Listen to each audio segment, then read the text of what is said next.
بسم اللہ الرحمن الرحیم۔ السلام علیکم سامعین اور ناظرین۔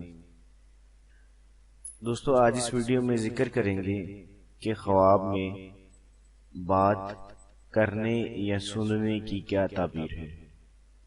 حضرت ابن سیرین رحمۃ اللہ تعالی علیہ فرماتے ہیں کہ خواب میں بات کرنا اور سننا زبانوں کی تعویل پر مختلف ہیں۔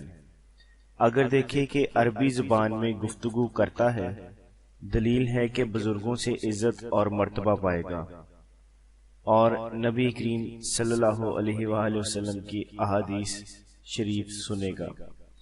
اگر فارسی زبان میں بات کی ہے یا سنی ہے، دلیل ہے کہ بزرگوں کی صحبت میں رہے گا اور ان سے نیکی پائے گا۔ اگر عبرانی زبان میں بات کی ہے یا سنی ہے، دلیل ہے کہ مال اور وراثت حاصل کرے گا، اور ہندی زبان میں بات کریں یا سنیں، دلیل ہے کہ بے اصل اور کمینے آدمی سے اس کو واسطہ پڑے گا۔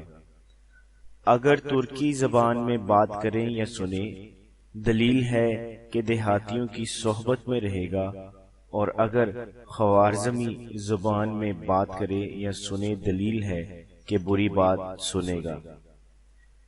اگر سکلابی زبان میں بات کریں یا سنیں، دلیل ہے کہ اس کا کام بے انصاف آدمی سے پڑے گا، اور اگر یونانی زبان میں بات کریں یا سنیں، دلیل ہے کہ عقلی مشاغل میں مشغول ہوگا۔ اگر رومی زبان میں بات کریں یا سنیں، دلیل ہے کہ اس کو کسی نادان کی صحبت سے غم و فکر پہنچے گی۔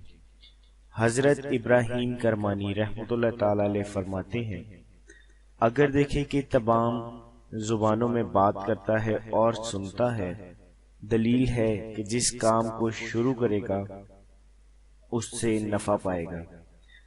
حضرت امام جعفر صادق علیہ السلام فرماتے ہیں، اگر دیکھیں کہ ہر ایک زبان میں بات کرتا اور سنتا ہے، اگر خواب خیر اور صلاح کا ہے تو اس کی تعویل خیر اور صلاح ہے۔ اگر شرارت اور فساد کی باتیں کرتا ہے تو اس کی تعویل شر اور فساد ہے۔ اگر دیکھیں کہ اپنے اعضاء میں سے کسی سے بات کرتا ہے، دلیل ہے کہ اپنے آپ پر سچی گواہی دے گا، اور جس عضو کے ساتھ بات کرے گا، دلیل ہے کہ بے انصافی اور ظلم پر ہوگا۔ جزاک اللہ۔